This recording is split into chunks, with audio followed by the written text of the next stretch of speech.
ETF index mutual funds నేర్చుకుని stock మార్కెట్లో రాణించాలనుకుంటున్నారా? వెంటనే ఈ నెంబర్కి కాల్ చేయండి.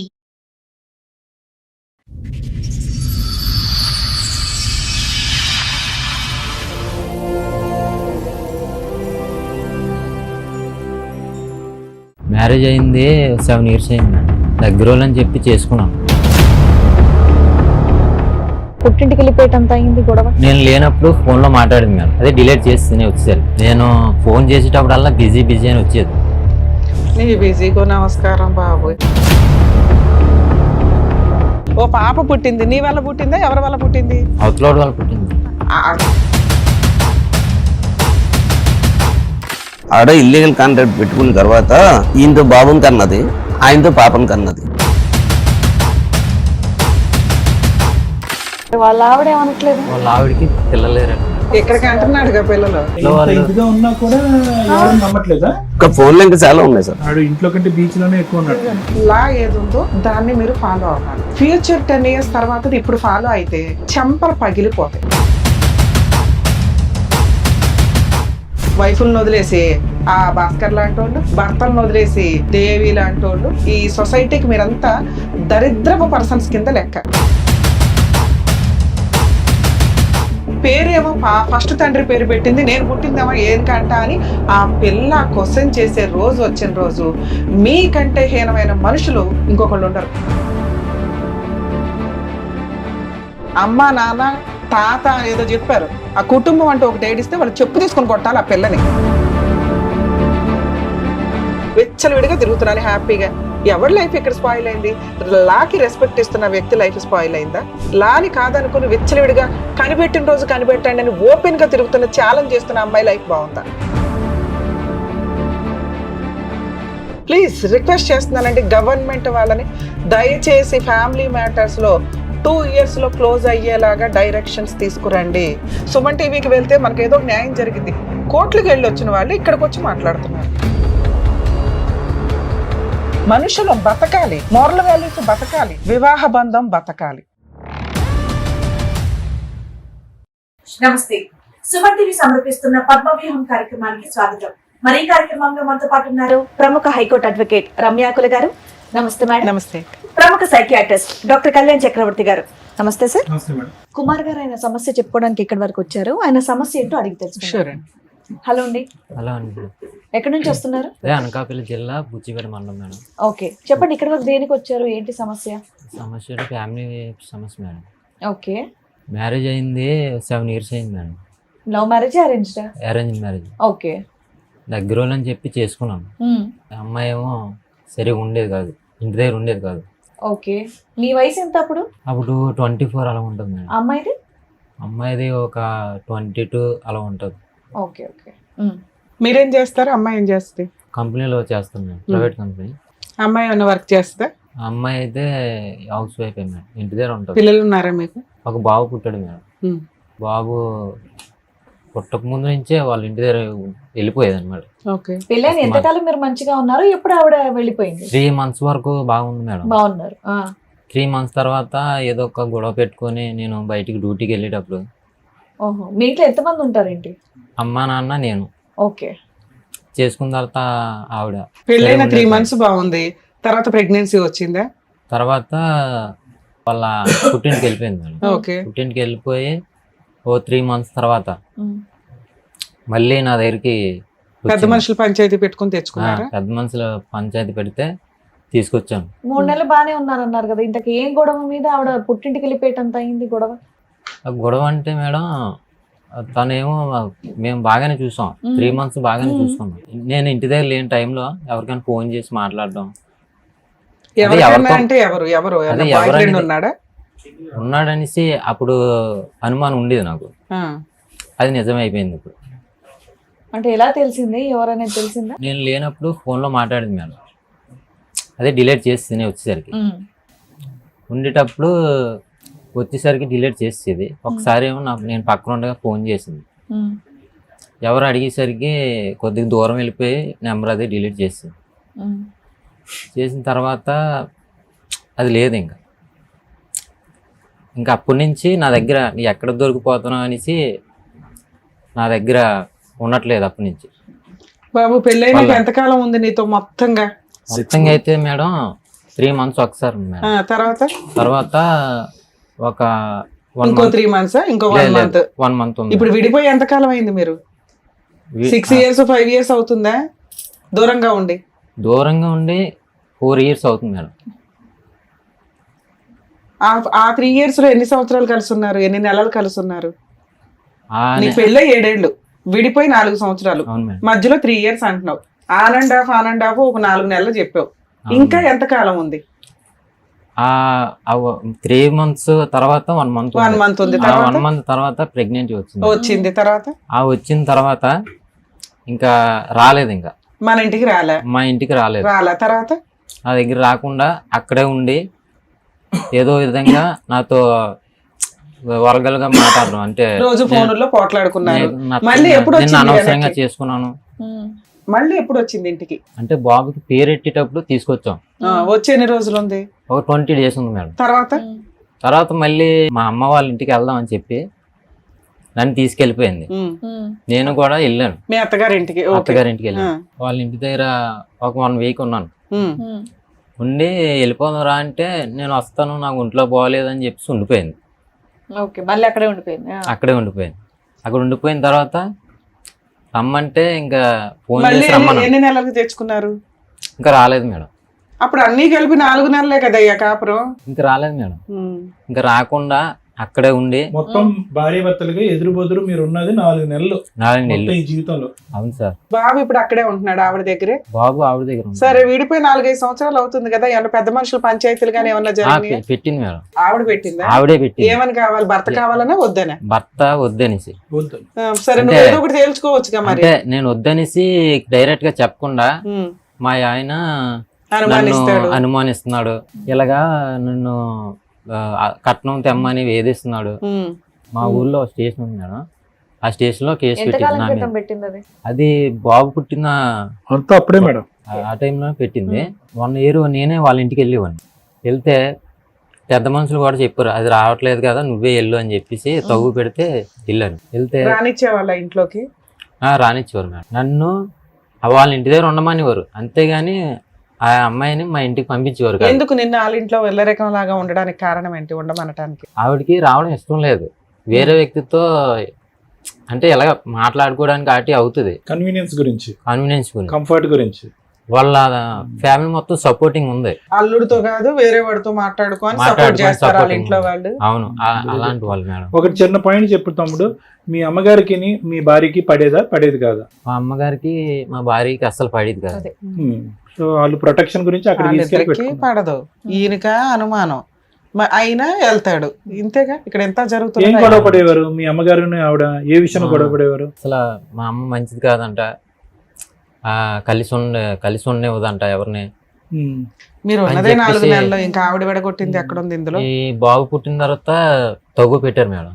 తగు పెట్టగా తగులు ఏం చెప్పారంటే ప్రెసిడెంట్ తీసుకొచ్చారు, మాజీ ప్రెసిడెంట్ తీసుకొచ్చి అతనేమో ఈ పిల్లల్ని మీరు సరి చూడట్లేదు, ఏదైనా ఆస్తి రాయండి ఇలాగా క్వశ్చన్ చేసి మమ్మల్ని అలాగని అనమాట. అంటే మేము చూడకపోవడం ఏంటి, ఆ పిల్లకి ఇష్టం లేక వెళ్ళిపోతుంది అనేసి మా వాళ్ళందరూ చెప్పేవారు. మా పెద్ద మనుషులు అందరూ తెలుసు నా గురించి.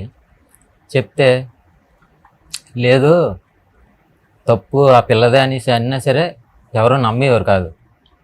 అయినా సరే ఆ తగు అయిపోయిన తర్వాత ఆ అబ్బాయినే మా ఇంటికి రమ్మానండి అని చెప్పేసి మళ్ళీ నేను వాళ్ళ ఇంటికి వెళ్ళేవాడిని. ఆ బాబు గురించి వెళ్ళేవాడిని. ఎంతకాలం వాళ్ళ ఇంట్లో ఇళ్ళ రకం కింద ఉన్నావు? వచ్చేవాడు పూర్తిగా ఉన్నావా? రాత్రి నేను డ్యూటీ చేసుకుని వెళ్ళి చూసి వచ్చాను. వెనక్కి వచ్చేసేవాడు. సో బాబుని చూడటానికి వెళ్ళేవాడు. బాబుని చూసి అలా ఎంతకాలం వెళ్ళావు? 1 year వరకు వెళ్ళాను. ఓ, మరి మీ ఇంట్లో ఉన్నది 4 నెలలు, నువ్వు వాళ్ళ ఇంటికి వెళ్ళి రావటం అనేది 1 సంవత్సరం.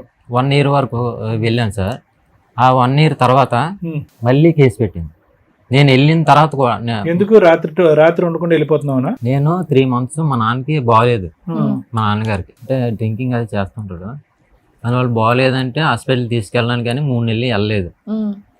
ఈ 3 నెలలు రాలేదు కదా అని చెప్పేసి నా మీద కేసు పెట్టింది. మీ ఆవిడకి ప్రాబ్లం అక్కడ మీ ఇంట్లో మీ మమ్మీ డాడీతో ఉండడం అనేది అర్థం అవుతుంది కదా, మరి మీరు సపరేట్ కాపురం పెట్టలేకపోయారా? ఆవిడకి మీరంటే ఇష్టమే లేకపోతే పుట్టింటికి వస్తే ఆవిడ ఎందుకు ఇబ్బంది పడుతుంది, మీరు రానందుకు ఆవిడ కేసు ఎందుకు పడుతుంది? నేనంటే వాళ్ళ ఇంటికి వెళ్తే ఇష్టం ఉందంట. సరే నువ్వు వెళ్ళి ఉండొచ్చు కదా, పిల్లోడు వచ్చేసాడు, కాపురం అయితే కావాలి, నీకు పెళ్లి చేసింది ఒక ఆడపిల్లని ఏదో తీసుకొచ్చారు, అక్కడే ఉండి సర్దుకోవచ్చు కదా నువ్వు. పోనీ ఏముంది భార్య కోసం. ఇక్కడ నాన్నగారు ఆరోగ్యం బాగాలేదన్నా ఏంటి, వెనక్కి ఎందుకు వచ్చేవాడు అమ్మ నాన్న చూడటానికి? అమ్మ నాన్న చూడడానికి వచ్చింది సార్. వచ్చిన తర్వాత ఎంత దూరం వాళ్ళ ఊరు మీ ఊరు?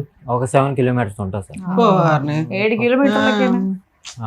మీరు ఎవరు వచ్చారు మీతో పాటు? ఆయన ఎవరు? మా మావయ్య. మేనమామ. ఓకే. ఏం కావాలి? కాపురం రావట్లేదండి. ఎక్కడికి? మీ ఇంటికే రావాలని మీరు అంటున్నారు. మేము అక్కడ ఉండం, అత్త మామలతో కలిసి మా ఇంట్లో ఉండండి అని వాళ్ళు ఆఫర్ ఇస్తున్నారు. ఇన్నిసార్లు పెద్ద మనుషులు ఏం పంచాయతీ చేశారు? ఇప్పుడు తర్వాత మేము ఏం చేసామంటే మీద రేకుల షెడ్ అలా వేసుకుందాం. ఎక్కడ? ఆ ఇంట్లోనే రేకుల షెడ్ వేద్దాం ఓ పక్కన. మేడం మీద మేడం అదే కింద పైన పోర్షన్, పైన ఒక రేకుల షెడ్ వేసి ఎండ ఉంచుదామని. దాన్ని సపరేట్ కాపురం అంటున్నారు మీ దృష్టిలో, ఎందుకంటే వేరే వంట, కింద అత్తమామలు ఉంటారు, వీళ్ళు పైన ఉంటారు. దానికి ఒప్పుకున్నారా వాళ్ళు? రాలేదు మేడం. మీ ప్రపోజల్ మీటింగ్ కి రాలేదా? రాలేదు సార్. రాకపోతే తర్వాత నేను 1 year తర్వాత వెళ్ళలేదు మేడం. ఎందుకు? వాళ్ళు వేధించింది అనమాట. ఏమని వేధించింది? నేను ఫోన్ చేసేటప్పుడల్లా బిజీ అని వచ్చేది. నీ బిజీకో నమస్కారం బాబోయ్. మేడం ఒకటే, ఆడ ఇల్లీగల్ కాంట్రాక్ట్ పెట్టుకున్న తర్వాత మళ్ళీ ఆయనతోటి పాపను కన్నది, ఈయనతో బాబుని కన్నది, ఆయనతో పాపను కన్నది. ఎవిడెన్స్ అన్ని ఉన్నాయి మేడం. నాంచి 2 సంవత్సరాల తర్వాత 498 కేసు కూడా పెట్టింది. ఇది ముందు జరిగింది మేడం, నేను చెప్పిందంతా ముందు జరిగింది. అవునా? ముందు జరిగింది. ఈ 5 సంవత్సరాలు ఏం జరిగిందమ్మా అంటే పంచాయతీలు జరిగినాయి అనే చెప్తున్నావు. ఓ పాప పుట్టింది, నీ వల్ల పుట్టిందా ఎవరి వల్ల పుట్టింది? అవతలోడి వల్ల పుట్టింది మేడం. నువ్వు వెళ్తున్నావు కదా, సంవత్సరం పాటు వెళ్ళావు కదా, మీకేం ఫిజికల్ రిలేషన్ లేదా? ఫిజికల్ నేను బాబు 2020 మేడం బాబు పుట్టాడు. అప్పటి నుంచి 1 year పాటు వెళ్ళాను నేను. ఆ 21 నుంచి వెళ్ళాలా నువ్వు? వెళ్ళలేదు కదా, నా మీద కేసు పెట్టింది. మళ్ళీ 498 మళ్ళీ రావట్లేదు, మా ఆయన నన్ను అనుమానిస్తున్నాడు అలాగే అని చెప్పేసి కేసు పెట్టింది. ఇదంతా ఓకేనండి, ఆ పాపదేంటి పరిస్థితి? పాప వయసు ఎంత? సింపుల్ లెక్క తేలిపోద్ది. పాప వయసు ఎంత? ఆ పాప ఎప్పుడు పుట్టిందంటే 2024 ఏప్రిల్లో. నీ విజిట్స్ లేనప్పుడు పుట్టింది పాప. నీకు ఆవిడకి ఎటువంటి? 498 కేసు కూడా రిజిస్టర్ అయిందా? ఎఫ్ఐఆర్ అయిందా? ఎఫ్ఐఆర్ అయింది. కాపీ తెచ్చారా? ఓకే, ఒక ఎఫ్ఐఆర్ అయ్యింది. ఆ తర్వాత ఆవిడ ప్రెగ్నెంట్, ఒక పాప పుట్టింది. అతను పెళ్లి చేసేసుకుందా? సహజీవనమా? సహజీవనంగా ఉంటుంది. ఇద్దరు కలిసి ఉంటున్నారు. కలిసి ఉంటున్నారు. మరి ఏదో పిలుచుకొని మ్యూచువల్ డైవర్స్ తీసుకోవచ్చు కదా, మీకేం కావాలి? అంటే నేను అడుగుతున్నాను, ఇలాగా మామూలుగా నువ్వు వెళ్ళిపోయావు కదా, నేను ఏమనుకోను, ఎందుకని నేను చాలా నష్టపోయి ఉన్నాను అనేది నేను అంటే, లేదు నా సామానం కావాలి, బాబుకి ఏమైనా రాయాలి, అలాగైతేనే నేను డైవర్స్ ఇస్తాను లేకపోతే ఇవ్వను అని. సరే, నువ్వు వేసుకోవచ్చు కదా కోర్టులో, డైవర్స్ కేసు వేసుకోవచ్చు కదా. వేసుకున్నాను. ఓకే, వేసుకుంటే అది బాబు పాప తర్వాత అతను పెళ్లి చేసుకుందా? Living contract. ఆ ఇంట్లోనే ఉంటారా? ఒక ఇంట్లోనే ఉంటారా ఇద్దరు? చోడవరం దగ్గర. అబ్బాయికి కూడా మ్యారేజ్ అయింది అంట మేడం. అయితే పిల్లలు లేరంట.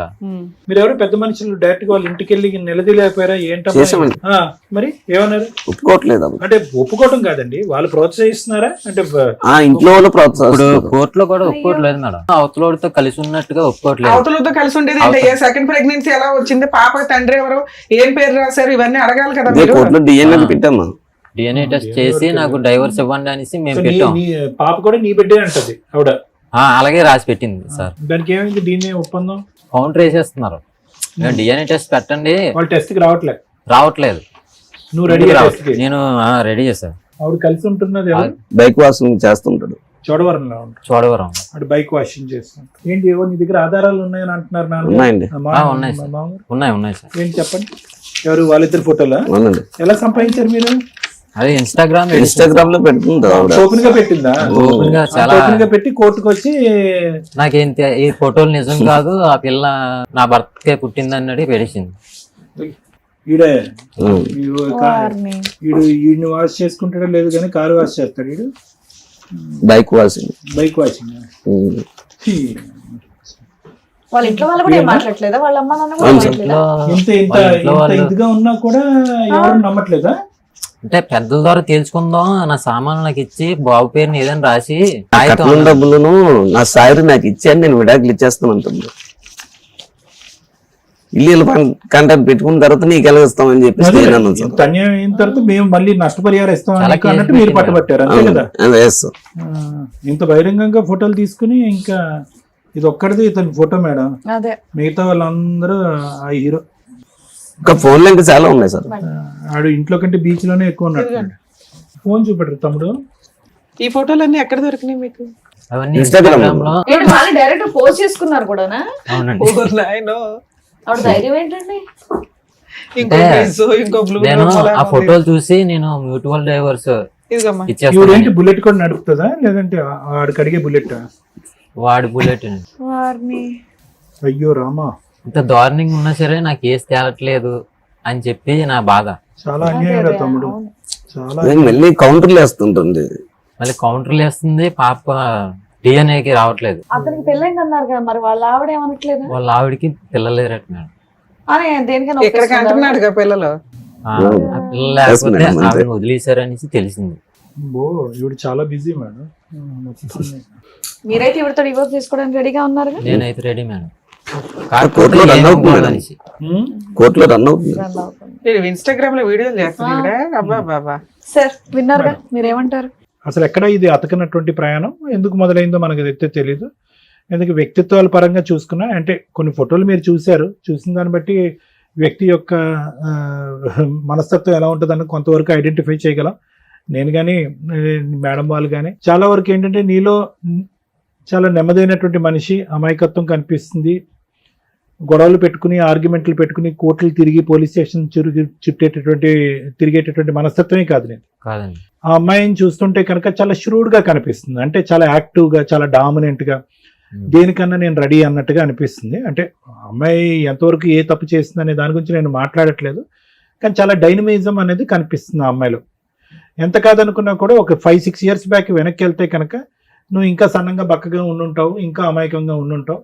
ఆ అమ్మాయి చూస్తుంటే కనుక ఇంకా చిన్న వయసు కాబట్టి ఆ అమ్మాయి ఇంకా డామినెంట్గా అగ్రెసివ్గా ఉంటుంది అనేది అనిపిస్తుంది నాకు. అంటే ఇప్పటికీ కూడా మీరు చూపెట్టినటువంటి ఫోటోల్లో 2024కి సంబంధించినటువంటి ఫోటోలు ఎక్కడా కూడా అమ్మాయి యొక్క మానసిక పరిస్థితి కానీ, ఆలోచించే శైలి కానీ, ఆ తీరు కానీ ఫోటోలు తీసుకోవటం తప్ప డాక్టర్ గారు అంటే కనుక ఎవరితో ఫోటోలు తీసుకోవాలో వాళ్ళతో తీసుకోకుండా పిల్లల్ని ఇంటా వంట వదిలేసి రకరకాల దారులు తిరుగుతూ వేరే వ్యక్తులతో అంత బహిరంగంగా ఫోటోలు వీడియోలు తీసుకుంటూ పబ్లిక్ ప్లాట్ఫామ్ మీద టెలికాస్ట్ చేస్తూ ఉండేటటువంటి వ్యక్తి యొక్క వ్యక్తిత్వాన్ని ఏమంటారు? ఫోటోలు వీడియోలని మనం తప్పు పట్టట్లేదు. ఇక్కడ సంసార జీవితాన్ని, పెళ్లిని నిలబెట్టుకోలేనటువంటి పరిస్థితి. సరే, మీకు వేరే మీ అత్తగారి దగ్గర సమస్యలు ఉండొచ్చు, మీ మామగారి దగ్గర సమస్యలు ఉండొచ్చు, రకరకాల ప్రాబ్లమ్స్ ఉండొచ్చు. కానీ అవేంటంటే ఒక పెద్దల సమక్షంలో ఒకసారి తప్పు చేస్తే కనుక ఇంకోసారి తప్పు సర్దుకుని దిద్దుకుని కాపురాన్ని నిలబెట్టుకునేటటువంటి ప్రయత్నం చేయకుండా ఇది ఇక్కడే వదిలేసి అక్కడ వేరే జల్సాలు చేస్తూ ఫోటోలు తీసుకుంటూ వీడియోలు తీసుకుంటూ పబ్లిక్ ప్లాట్ఫామ్ మీద టెలికాస్ట్ చేసుకుంటూ నాకేమీ లెక్కపత్రం అనిపించట్లేదు, నేను ఇలాగే ఉంటాను అనేటటువంటి వ్యక్తిత్వాన్ని మనం ఏమంటాం? అది ఎవరికి వాళ్ళుగా ఎవరు ఆలోచన శైలికి మనం వదిలేద్దాం. ఎందుకంటే ఆ ఫోటోలు మీరందరూ కూడా ఎవరైతే ప్రేక్షకులు చూస్తున్నారో బహిరంగంగా చూడలేదు కాబట్టి బహుశా మీరు అంత విశ్లేషించడం కష్టమేమో. కానీ అవి చూసిన తర్వాత నాకేమనిపిస్తుంది అంటే వీళ్ళిద్దరికీ, కుమార్కి కానీ లేదంటే ఆ అమ్మాయికి కానీ మొదటి నుంచి మిస్ మ్యాచ్. ఆ అమ్మాయి ఏంటంటే ఇండివిజువాలిటీ, ఇండిపెండెంట్, అవైతే నాకు చాలా క్లియర్ కట్ గా కనిపిస్తుంది.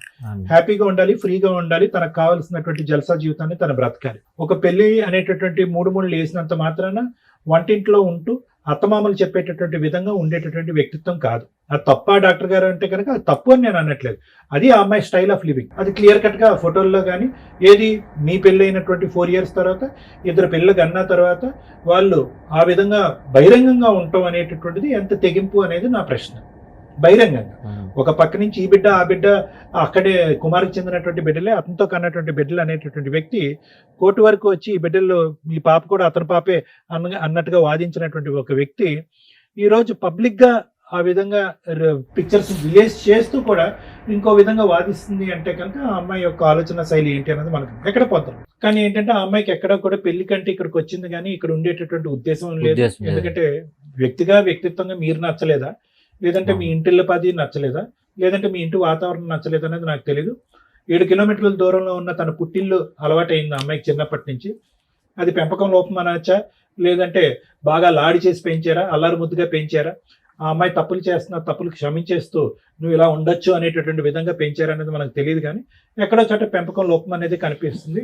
ఎందుకంటే ఆ విధంగా అమ్మాయి ఈ రోజు మీరు చూస్తుంటే ఆ ఫోటోలు ఆ వీడియోలు అవి చూస్తుంటే ఎంతో కొంత తల్లిదండ్రుల యొక్క కంట్రోల్ ఉంటే కనుక, తల్లిదండ్రుల యొక్క భయం ఉంటే కనుక, మందలించేటటువంటి తల్లిదండ్రులు ఒక చెప్పు చేతుల్లో ఉంటే కనుక ఈ రోజు అమ్మ ఫస్ట్ ఇది సరిదిద్దుకో, నీ పిల్లల యొక్క భవిష్యత్తు చూసుకో, మర్యాదపూర్వకంగా విడాకులు తీసుకో, గౌరవప్రదంగా విడాకులు తీసుకో, తర్వాత నీకు కావాల్సినటువంటి వాళ్ళతో ఉండు, పెళ్లి చేసుకో అనేటటువంటి విధంగా ఒక కంట్రోల్ బటన్ అనేటటువంటిది ఆ అమ్మాయి పుట్టింట్లో ఉంటే కనుక ఈ దురదృష్టకరమైన పరిస్థితి ఆ అమ్మాయి వల్ల ఇంకో జీవితం ఇలా నష్టపోవటం, తనకన్నటువంటి 2 పిల్లల యొక్క భవిష్యత్తు పాడయ్యేటటువంటి పరిస్థితి రాకుండా ఉండేది. ఆ విధమైనటువంటి కంట్రోల్ లేకపోవటం వల్ల ఏమైంది అంటే ఈరోజు ఆ అమ్మాయి తన ఇష్టానుసారం విచ్చలవిడియాన్ని నేను అన్న కానీ ఇష్టానుసారం ఉంది. తను పోగొట్టుకునేది ఏం లేదు, నష్టపోయింది ఏమీ లేదు. ఈరోజు అర్థమైందండి, చాలా సింపుల్ అయిపోయింది ఆ అమ్మాయి లైఫ్. ఎందుకంటే కోర్టుకి వెళ్ళటం, ఏదో చెప్పటం, వాయిదాలు తీసుకోవటం, వెళ్ళటం, వాయిదాలు స్టైల్ గా వస్తుంది సార్, స్టైల్ గా వచ్చి వెళ్ళిపోతుంది అంతే. అక్కడ తనకు కావాల్సినటువంటి జీవితం ఆ అబ్బాయి ఇస్తున్నాడు, ఆ అబ్బాయి ప్రసాదిస్తున్నాడు. వాళ్ళిద్దరు చూస్తుంటే కనుక ఎక్కడ తగ్గేటట్టు, భయపడేటట్టు, ఉండేటట్టు అనిపించట్లేదు. సో ఆ అమ్మాయికి అక్కడ ఒక జాలీ హ్యాపీ లైఫ్ అనేటట్టు తను అనిపిస్తుంది. నువ్వేమో వచ్చి ఆ కోర్టు ఈ పోలీస్ స్టేషన్ అని తిరుగుతూ ఫైనల్గా ఇక్కడి వరకు వచ్చి నన్ను కాపాడండి బాబు అంటూ నువ్వు ఉన్నావు. నాకేమనిపిస్తుంది అంటే ఎంత చెప్పినా కూడా, బహుశా మేడం గారు మాట్లాడితే మరి నాకు తెలియదేమో కానీ, ఎంత చెప్పినా కూడా లొంగేటటువంటి బ్యాచ్ లాగా నాకు అనిపించట్లేదు వాళ్ళు. ఎందుకు కంఫర్ట్ జోన్ లో ఉండేటటువంటి వాళ్ళని నువ్వు పనిష్ చేయాలని అనుకుంటున్నావు, సుఖాలు సంతోషం మధ్య ఉండేటటువంటి వాళ్ళని శిక్షించడానికి ప్రయత్నం చేస్తున్నాం. ఆ అమ్మాయి ఏంటి, ఎప్పుడు కంఫర్టే కోరుకుంది. మీ ఇంటి దగ్గరకు వచ్చి కంఫర్ట్ కొనుక్కుని పుట్టింటికి వెళ్ళిపోయింది. పుట్టింట్లో ఉంటూ మీరు వద్దు అని చెప్పి వేరే వ్యక్తితో తిరుగుతూ, మీరు చెప్పిన ఆధారాలు బట్టి తిరుగుతూ అక్కడ కూడా కంఫర్ట్ అనిపిస్తుంది. ఆ అమ్మాయిని ఏ విధంగా శిక్ష పడేటటువంటి విధంగా చేస్తాము, శిక్ష లేదంటే బాధపడి మీ యొక్క కండిషన్స్ కి తలొగ్గేటటువంటి విధంగా చేయగలమని మీరు అనుకుంటున్నారు అనేది ఒక పెద్ద క్వశ్చన్ మార్క్. ఈ వేదిక కాదు. సో అన్నిటికీ తెగించినటువంటి వాళ్ళకి, అన్ని సుఖాలకి అలవాటు పడినటువంటి వాళ్ళకి నిన్ను ఇంకా పరీక్ష పెట్టి ఇంకా ఇంకా బక్కడు అయిపోతావు, ఇంకా సన్నబడిపోతావు, నువ్వు మాట్లాడలేకపోతున్నావు, నీ నోరు ఆరిపోతుంది, నీ గొంతుకు ఆరిపోతుంది, మానసికంగా నీ మెంటల్ స్టేట్ స్టేబుల్ గా లేదు. అటువైపు తల్లిని చూసుకోవాలి, ఇంకోవైపు ఏమొచ్చి ఒక ఇంటిని చూసుకోవాలి, నీ ఉద్యోగాన్ని కాపాడుకోవాలి. అంటే ఇక్కడ ఆ అమ్మాయిని నిలదీయటానికి, ఆ అమ్మాయి ఒక జస్టిస్ అనేటటువంటి ప్లాట్ఫామ్ మీద తీసుకొచ్చి ఆ అమ్మాయి బుద్ధి చెప్పేటటువంటి ప్రయత్నంలో నువ్వు మీ అమ్మగారు ఏమైపోతారనేటటువంటి భయం ఉంది. ఆ అమ్మాయి ఏమీ గొంతెత్తు కోరికలు ఏమి కోరుకోవట్లేదు. తన సామాన్ తనకి ఇమ్మంటుంది, తన అవసరాలు ఏవో ఉంటే కనుక బాబు యొక్క మెయింటెనెన్స్ ఇమ్మంటుంది. నా ఉద్దేశం ఏంటంటే అలాంటి వాళ్ళతో డి అంటే డి అని చెప్పి ఇలా రోజులు నెలలు సంవత్సరాల పాటు నువ్వు ఎక్కువ కోట్లు తిరిగి నువ్వు హరించిపోయి నీ ఆస్తిపాతులు కరిగిపోయే ముందే నువ్వు కొద్దిగా తెలివిగా వ్యవహరించి ఈ పట్టుదల అనేటటువంటి ఒక మెట్టు దిగి నువ్వు ఆ అమ్మాయికి కావాల్సిన ఏదైనా మినిమల్ నీడ్స్ ఉంటే కనుక అవి ప్రొవైడ్ చేసి బాబుకు కావాల్సినటువంటి మెయింటెనెన్స్ ఇచ్చి డైవర్స్ తీసుకుని నువ్వు బయటపడి నువ్వు ఒక పెళ్లి చేసుకుని నువ్వు సుఖపడు. ఇప్పుడు నీ వయసు ఎంత? 32కి నువ్వు ఒక 62 ఇయర్స్ సంబంధించినటువంటి వ్యక్తికి జీవితాన్ని అంతా చూసినట్టున్నావు. సో ఇదైతే కనుక నా ఉద్దేశం. నాన్న ఆవిడతో మాట్లాడటం చెప్పు. వాళ్ళ తాతయ్య ఉన్నారు కదా సార్, వీళ్ళు మిస్సెస్ వాళ్ళ తాతయ్య, వీళ్ళిద్దరిని లోపల పెట్టేసి తలుపు దగ్గర కాపలా ఉంటాడండి. మీరు మీ భార్యతో మీరు హ్యాపీగానే ఉన్నారుగా? హ్యాపీ. దయచేసి మీరు ఏంటంటే ఆ అబ్బాయి బ్రెయిన్ ఇంకెక్కువ పొల్యూట్ చేయకండి. నేను వినండి, వాళ్ళు లైవ్ లో ఇప్పుడు ఇక్కడికి వచ్చి డాన్స్ చేయమన్నా రెడీగానే ఉంటారు. లోపల పెట్టి బయట తాతల్ని ముత్తాతల్ని కాపలా పెట్టవలసినటువంటి అవసరం లేదు. ఎందుకంటే పబ్లిక్ గానీ వీడియోస్ ఫొటోస్ రిలీజ్ చేశారు. మేము ఓపెన్, చూసిన వాళ్ళు ఆనందించండి, ఏర్చపడే వాళ్ళు ఏర్చపడండి, కోపం తెచ్చుకున్న వాళ్ళు కోపం తెచ్చుకోండి అన్నట్టుగా ఆ అమ్మాయి బహిరంగంగా చూపెడుతుంది. ఎందుకు ఆ అబ్బాయిని ఇంకా ఎర్రెక్కిస్తారు మీరు? నేను చెప్పేది సింపుల్ లాజిక్. బయట పట్టడానికి ఒక సింపుల్ మార్గం ఒకటి ఉంది. ఈ తిరుగుళ్ళు, ఈ డబ్బులు ఖర్చు పెట్టుకోవాలి, ఈ కోట్లు, ఈ లాయర్లు అనేటంటే సింపుల్ గా అమ్మాయికి ఏది కావాలో అది క్లియర్ చేసుకోండి. ఎవరికో పెట్టుబడి పెట్టండి. సొంత కొడుకు మెయింటెనెన్స్ అడుగుతుంది. మెయింటెనెన్స్ ఏమనండి, ఒక స్కూల్ ఫీజు విడాకులు తీసుకోనండి, హ్యాపీగా మళ్ళీ జీవితాన్ని ప్రారంభిస్తాడు. ఏం ప్రెసిడెంట్లు, వైస్ ప్రెసిడెంట్లు, పంచాయతీలే చెల్లుబాటు ఉంది. ఎవరు మాట్లాడితే మాత్రం అమ్మాయి వింటది. అమ్మాయి అన్నిటికీ మొండివారిపోయి ఉంది. That's our life. మన ముందు ఒక భార్య బాధితుడు కూర్చున్నాడు. దేవి అనే మహిళ గురించి మనం ఈ రోజున మాట్లాడుకోవాలి. ఆవిడ్ని ఉంచుకున్న భాస్కర్ అనే ఒక పురుషుడు గురించి మాట్లాడుకోవాలి. ఎప్పుడు కూడా మన సాంప్రదాయాలు కానీ, లా అండ్ ఆర్డర్ కానీ, ఒకప్పుడు బాల్య వివాహాలు, సతీ సహగమనాలు, విడో మ్యారేజెస్, ఇట్లా ఏవో మార్పులు చెందుతాయి. అప్పట్లో లేవు, తర్వాత మారినాయి. మళ్ళీ మహిళలు కిరసనాయిలు, డౌరీ డెత్స్ ఒక 2 decades వరకు కూడా చాలా సివియర్గా ఉన్నాయి. ఆడపిల్లగా పుట్టడం కంటే నరకం ఇంకొకటి లేదు అనే స్టేజ్. ఆడపిల్ల పుడితే ఇంకా చచ్చిపోయినట్టే లెక్క, ఇంకా అమ్మాయి ఉంది అనేది డౌట్ఫుల్. అంత serious dowry harassments, dowry deaths నుంచి ఈ రోజున మహిళలే చంపేసి ఏం చేసుకుంటారో చేసుకోండి అనే స్టేజిలో సోషల్ మీడియాలో వాళ్ళే ఇన్ఫ్లుయెన్సర్గా, వాళ్ళే యూట్యూబ్ ఛానల్స్ లేకపోతే ఏదో వీడియోలు చేసుకుంటూ నేను ఎంత హ్యాపీగా ఉన్నానో చూడరా అనే రేంజ్లో వీడియోలు చేస్తూ రెచ్చగొడుతున్నారు సొసైటీని. ఈ స్టేజ్లో ఉన్నప్పుడు లా ఏది ఉందో దాన్ని మీరు ఫాలో అవ్వాలి. ఫ్యూచర్ 10 years తర్వాత ఇప్పుడు ఫాలో అయితే చెంపలు పగిలిపోతాయి.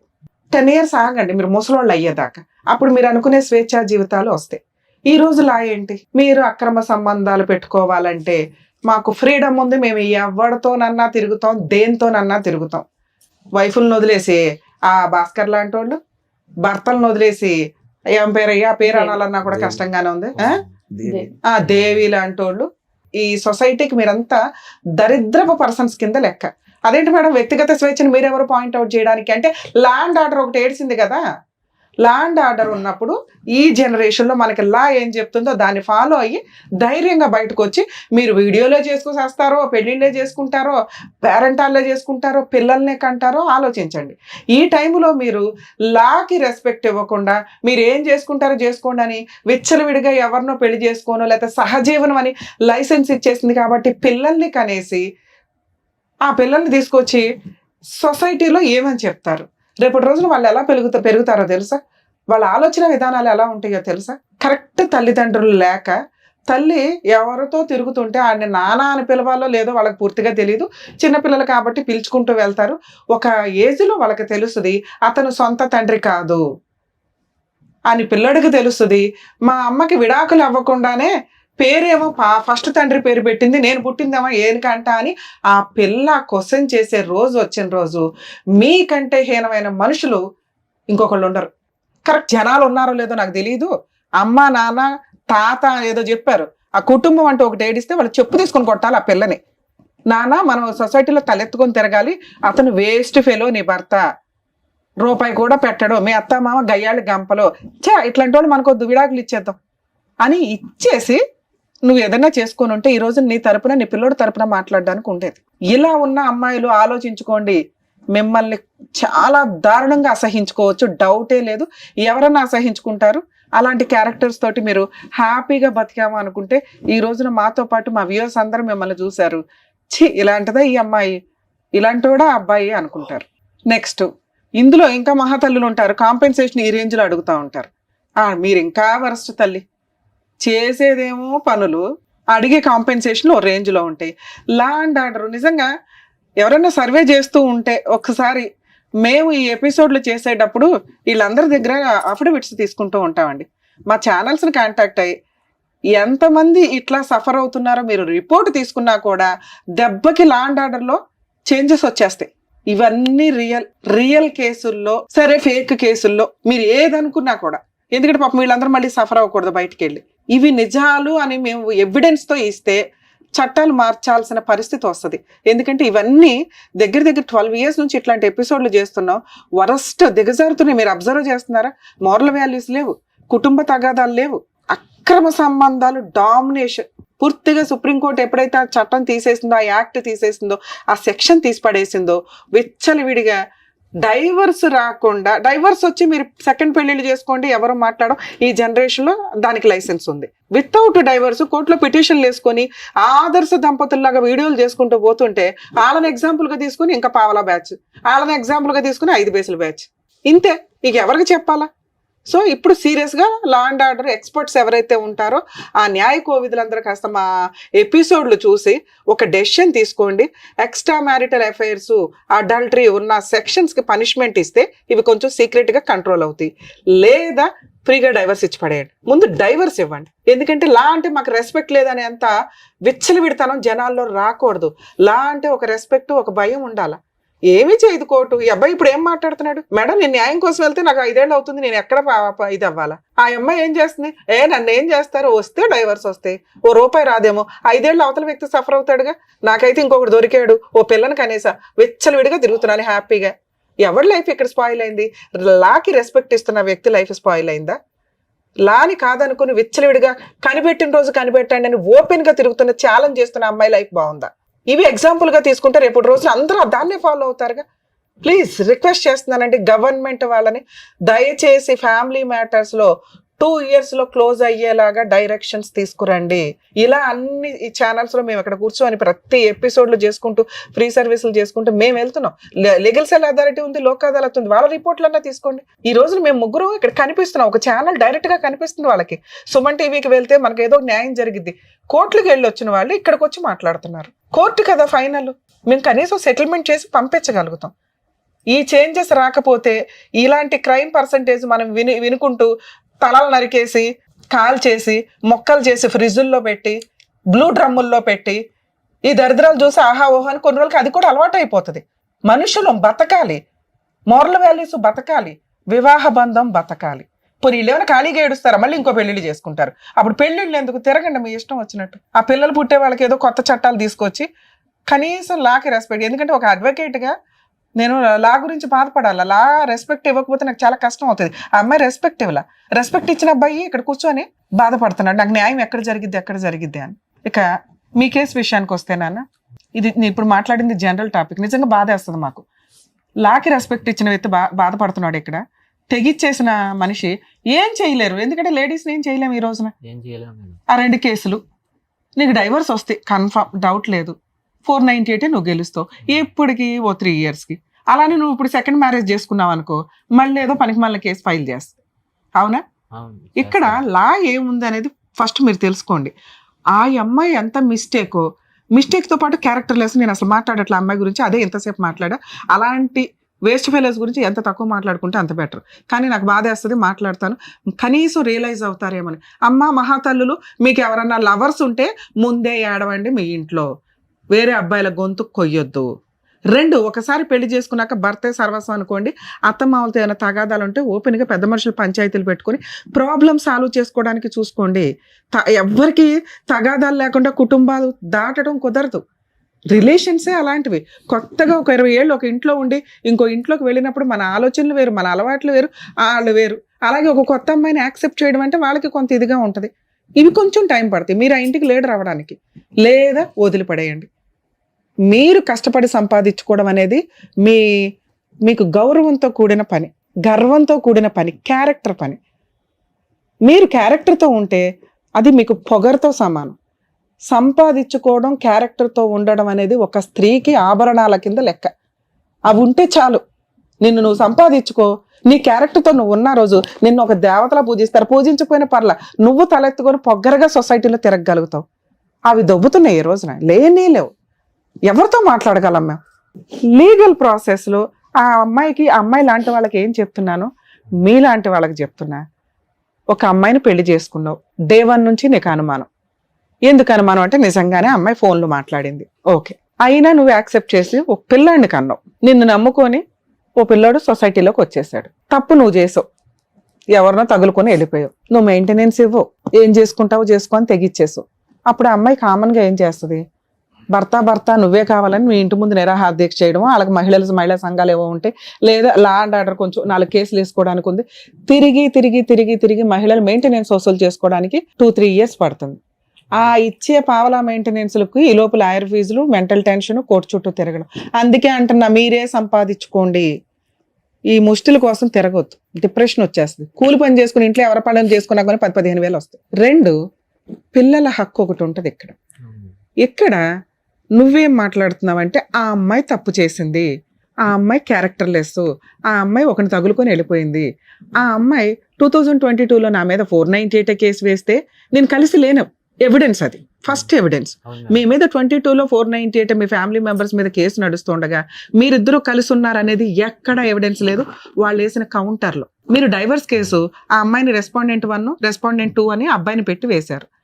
అలాగే DNA టెస్ట్ కోసం మీరు ఒక పిటిషన్ వేశారు. అందులో వాళ్ళు ఏం చెప్తున్నారు, చాలా కామన్గా చెప్పారు మేడం. రెస్పాండెంట్ 2తో రెస్పాండెంట్ 1 2024లో పాపను కనింది అనేది అబద్ధం, నీ దగ్గర ఏమి ఎవిడెన్స్ ఉంది? నవ్వు వచ్చింది ఆ కౌంటర్ చూస్తే. వాళ్ళ ధైర్యానికి మెచ్చుకోవాలి. బేసిక్ ఎవిడెన్స్ 2022లో 498 వేసి మీరిద్దరూ కలిసి ఉన్నారనే పాయింట్ కౌంటర్లో చెప్పాల. నిజంగా వీళ్ళిద్దరూ కలిసి ఉండి మీరిద్దరూ కలిసి ఉన్నారు, రెస్పాండెంట్ 2 అనేవాడు ఫేక్, అసలు సంబంధం లేదు, నువ్వు పలానా రోజు ఇంటికి వచ్చి పడుకున్నావు ఆ అమ్మాయితో అని నువ్వు ఒక ఎవిడెన్స్ తో రాసి ఉంటే బాగుండేది. 2022లో నువ్వు 498 కేసు ఫైల్ చేసి కోర్టులో కేసులు నడుస్తుంటే ఆ అబ్బాయి ఒక డైవర్స్ కేసు వేస్తే 24లో డైవర్స్ వేసాడు. నువ్వు 24లో పిల్లని ఎట్లా కంటావు? కనీసం ఆ పాప కోసం మెయింటెనెన్స్ కేసు వేయలే అమ్మాయి. ఎందుకు వేయలేదు అంటే తెలుసు కోర్టు తోలు తీస్తుంది అని. మీరు వేసిన డైవర్స్ కేసులో ఆవిడ మాట్లాడుతుంది, మీరు వేసిన డిఎన్ఏ టెస్ట్ పిటిషన్లో అమ్మాయి మాట్లాడుతుంది, మాకేం సంబంధం లేదు, R2కి R1కి ఏం సంబంధం. R1 అంటే రెస్పాండెంట్ 1 మీ వైఫ్, రెస్పాండెంట్ 2 అంటే ఆ అబ్బాయి. సో వీళ్ళకి సంబంధం లేదు. పాప 24లోనే పుట్టింది కానీ వాళ్ళిద్దరికీ సంబంధం లేదు. నువ్వు తండ్రిగా ఎక్కడ చెప్పాలా, మీరు అది అబ్జర్వ్ చేయాలా. మీ పేరు పెట్టారంతే బర్త్ సర్టిఫికేట్లో. ఇవి బేసిక్ ఎవిడెన్స్లు నాన్న. 2022లో 498 పెట్టినప్పుడు 24లో పాప ఎప్పుడు పుట్టింది, 24లో డైవర్స్ నడుస్తుండగా. అర్థమవుతుందా? సో అది మీరు కేసు గెలవడానికి ఉపయోగపడుతుంది. మీకు న్యాయం కావాలంటే న్యాయం కోసం కోర్టులో పోరాడాల్సిందే. రెడీమేడ్ న్యాయాలు మన ఇండియాలో దొరకవు. న్యాయం కావాలా, దరిద్రం వదలాలా, ఈ రెండు వేరు. న్యాయం కావాలి అంటే మీరు ఇంకొక 2 years ఫైట్ చేయండి, 498 కేసు మీరు గెలుస్తారు, డైవర్స్ కేసు మీరు గెలుస్తారు. లేదు మేడం మాకు ఫాస్ట్ గా కావాలంటే ఈ 2 పిటిషన్స్ హైకోర్టుకి మూవ్ చేయండి. స్పీడీ ట్రయల్, డైరెక్షన్ పిటిషన్ వేసుకుంటే రెండిట్లోనూ మీకు ఓహో ఈ అమ్మాయికి పెళ్ళైపోయి ఇంకొకరితో ఉందా, ఇతను ఎందుకు కోర్టు చుట్టూ తిరగాలి, 4 months లో 6 months లో కేసు క్లోజ్ చేయండి అని డైరెక్షన్ ఇస్తారు. ఇలాంటి ఎవిడెన్స్ ఉన్న కేసులు 2024 మ్యాటర్ 25 మ్యాటర్లో హైకోర్టుకి వెళ్ళకండి. స్పీడీ ట్రయల్ కోసం ఇవ్వరు.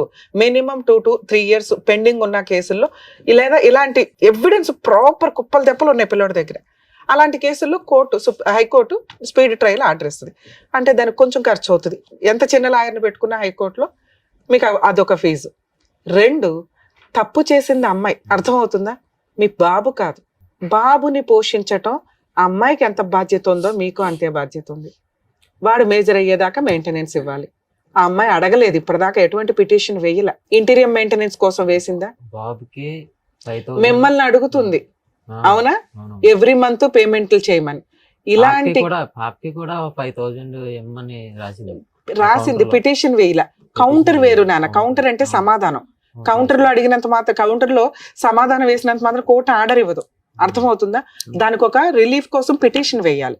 ఆవిడ అటువంటి పిటిషన్ ఏం వేయలే. మీ డిఎన్ఏ టెస్ట్ లోను నెక్స్ట్ మెయిన్ కేసు కౌంటర్ లోను రాసింది నాకు 2 పిల్లలకు మెయింటెనెన్స్ ఇమ్మానండి అని. అర్థమవుతుందా? ఇలాంటి ప్రాసెస్ లో ఆ అమ్మాయి అడగడానికి అవకాశం ఉంది. ఒక సుప్రీంకోర్టు మరి అక్కడ ఏ మేధావులు కూర్చుంటున్నారో నాకు అర్థం కాలేదు, కానీ ఆ టాపిక్ నేను అస్సలు మాట్లాడకూడదు అనుకున్నా. ఎందుకంటే ఎక్స్ట్రా మ్యారిటల్ అఫైర్స్ ఏవైతే ఉన్నాయో అవి లైసెన్స్డ్ అనే మాట ఎంత అద్భుతంగా జనాల్లోకి వెళ్ళిపోయిందో, ఇంకొక కొత్త మాట వచ్చింది, డిఎన్ఏ టెస్ట్లు లేవు. ఇబ్బంది చేశాడు కదా, మీరు ఓడిపోయినట్టు కాదు. అయితే మేడం కోర్టు డిఎన్ఏ పర్మిషన్ ఇవ్వదు. నడిచేటప్పుడు ఆగస్టులో అనుకుంటా, మొన్న 2025 ఆగస్టులో కౌన్సిలింగ్ ఇస్తానన్నారు. అదే మధ్యవర్తిగా ఒక మీడియేషన్ పెడితే అతను ఏమన్నాడంటే, మీరు ఏంటి కలిసి ఉంటారా ఇడిపోతారా, మీరు కలిసి ఉండేది అయితే కాదు, మీ ఇద్దరిదే సమస్య నాకు తెలుసు, అమ్మాయికి ఎంతో కొంత ఇచ్చాయి. ఆ అమ్మాయి ఎంత అడిగింది ఫుల్ అండ్ ఫైనల్ సెటిల్మెంట్ గా? అంటే ఆ అమ్మాయి అడుగుతుంది కదా, పెట్టినవి అన్ని అడుగుతుంది కదా, అవి ఇచ్చేయండి ఇచ్చేస్తుంది అనేసి అంటుంది కదా అని చెప్పేసి అన్నారు. అంటే నేను అన్నాను, సార్ నన్ను చాలా కేసులు అవి పెట్టిందండి. బాబు నేను అదే చెప్తున్నాను, మీరు ఇక్కడ నిజాయితీగా మాట్లాడారు కాబట్టి ఈ జనరేషన్ లో ఉన్న లా ప్రకారం బాబుకి మీరు మెయింటెనెన్స్ కట్టాలి. ఆ అమ్మాయికి రూపాయి ఇవ్వాల్సిన అవసరం లేదు. ఆ అమ్మాయి గోల్డ్ గానీ సర్టిఫికేట్ గానీ మీ దగ్గర ఏమీ లేవనే విధంగానే ఫైట్ చేసుకోండి, మీరు గెలుస్తారు. దీనికి లాయర్ ఖర్చులు అవుతాయి, కొంచెం టైం పడుతుంది. మీకు న్యాయం కావాలంటే ఇలా వెళ్ళిపోండి, ఇంకా మాట్లాడలేవు డిస్కషన్. 2వ మాట, ఆ అమ్మాయి అడుగుతుంది, ఇచ్చి దరిద్రం వదిలించుకోండి అన్న. నేను ఈ 2 వేరు చేశా. న్యాయం కావాలంటే మీరు పోరాడండి, గెలుస్తారు. అదే అడిగింది మేడం. కానీ బాబుకు మాత్రం మెయింటెనెన్స్ ఇవ్వాలి. ఆ బాబుని నేను తీసుకుంటాను అనేసి అన్నాను మేడం. బాబు నీకు విషయం తెలుసా, నన్ను మాట్లాడి నువ్వు జిడ్డు మేళం. అర్థమవుతుందా? ఆ అమ్మాయి తప్పు చేసింది కాబట్టి నాకు అన్ని ఫ్రీగా అయిపోవాలి, పిల్లాడికి నేనేం ఇవ్వకూడదు, లేదా పిల్లాడిని నాకు ఇచ్చేయండి, ఇవి తేలం. నీ జీవితంలో ఈ కేసు తేలదు. ఈయనకి ఏమైనా ఆస్తున్నా వాళ్ళ కొడుకే రాసేస్తాను అన్నాడండి. అసలు అవి రాయాల్సిన అవసరమే లేదు. ఈ రోజు ఆ అమ్మాయికి ఏం కావాలి, ఆ అమ్మాయికి ఇచ్చి పిల్లాడికి కస్టడీ ఇస్తుందా, ఇచ్చేయమనండి. ఉంచుకుంటుందా, ఓకే, మ్యూచువల్ డైవర్స్ ఒప్పుకోండి. ఇది ఫస్ట్ స్టెప్. పిల్లాడికి ఆస్తి ఏదన్నా రాసి నాకు ఇవ్వండి అంటే ఫైటింగ్ చెయ్యండి. ఇంతే మీ కేసులో. Okay madam. పిల్లాడికి ఆస్తి మేడం. రాసి ఇచ్చేదే లేదు. ఆ పిల్లాన్ని చూస్తే ఓకే మేడం, చూడలేదు. వేరే వాడితో వేరే ఊర్లో బాబు ఉంటాడు. నీ జీవితమే నాశనమైంది. పిల్లాడు అక్కడ ఉన్నాడు. నువ్వు అడగాల్సింది ఏంటి? Child custody petition. పిల్లాడి కస్టడీ పిటిషన్ వేసుకో. అండి. న్యాయం కావాలంటే ప్రెసెంట్ లా ఏది ఉందో నేను అదే చెప్పగలను. అద్భుతంగా అరచేతిలో చెప్పలేను. మా వంతు ప్రయత్నం మేము చేయగలుగుతాం. కానీ ఈ రోజు మేము అమ్మాయితో మాట్లాడితే అమ్మాయి ఏమంటుందో తెలుసా? నాకు ఆ పిల్లాడికి ఏది రాసిస్తారో రాసిమ్మనండి, నాకు ఇమ్మనండి, నాకేం వద్దు అంటది. అర్థమవుతుందా? పిల్లాడికి రాసివ్వడం అనేది కరెక్ట్ కాదు ఈ కేసులో. ఆవిడికి ఇచ్చేస్తే మ్యూచువల్ డైవర్స్ ఇస్తాను అంటే ఒక సెటిల్మెంట్ కి వెళ్ళండి. ఆవిడ ఇచ్చేది ఎప్పుడో తెలుసా? మ్యూచువల్ డైవర్స్ పిటిషన్ వేసి 498 క్లోజ్ అయ్యి మ్యూచువల్ డైవర్స్ ఆర్డర్స్ రోజు ఆవిడకి ఇవ్వండి. లేదు ఆవిడ సామాన్ ఒకటి గోల్డ్ ఒకటి విడిగా ఉందనుకోండి, అసలు నాకు తెలిసి గోల్డ్ ఏమి ఉండదు, మళ్ళీ అదేం పెద్ద గోల్డ్ ఉందేమో అని రమ్య గారు అన్నారు అని అనుకోకండి. ఆవిడకున్న సామాను ఇచ్చే రోజు mutual divorce 498 close. Evidence closing చేసుకునే రోజు ఏమైనా చిన్నగా గిలక్కాయలు ఏమైనా ఉంటే అవి ఇచ్చి పడేయండి. ఇంతే. ఇలాంటి ఒక సెటిల్మెంట్ వస్తే ఆపకండి, వెళ్ళిపోండి. ఇది నా రిక్వెస్ట్. మీలాంటి వాడు బాధపడవద్దు. 2, ఆ అమ్మాయి పిల్లాడికి ఏదైనా రాయండి అంటే మాత్రం అస్సలు సెటిల్మెంట్కి వెళ్ళొద్దు నాన్న. ఆడతా పాడతా ఫైట్ చేయి. అవే వేసిందే 2 కేసులు, ఒకటి నువ్వు వేసావు, ఒకటి ఆవిడ వేసింది, అన్ని గెలుస్తావు. అలాంటి అమ్మాయికి ఇచ్చే కంటే కూడా మీరు ఇది ప్రొసీడ్ అవ్వడం బెటర్. ఇంకొకటి నా రిక్వెస్ట్, చైల్డ్ కస్టడీ పిటిషన్ వేసుకోండి. చైల్డ్ కస్టడీ డైవర్స్ కేసులోనే వేసుకోవచ్చు కూడా మీరు. లేదా పిల్లాడు వేరే చోట ఉంటున్నాడంటే మీ ఇద్దరు ఉండేది 7 కిలోమీటర్స్, అంటే ఒకే జ్యూరిస్డిక్షన్.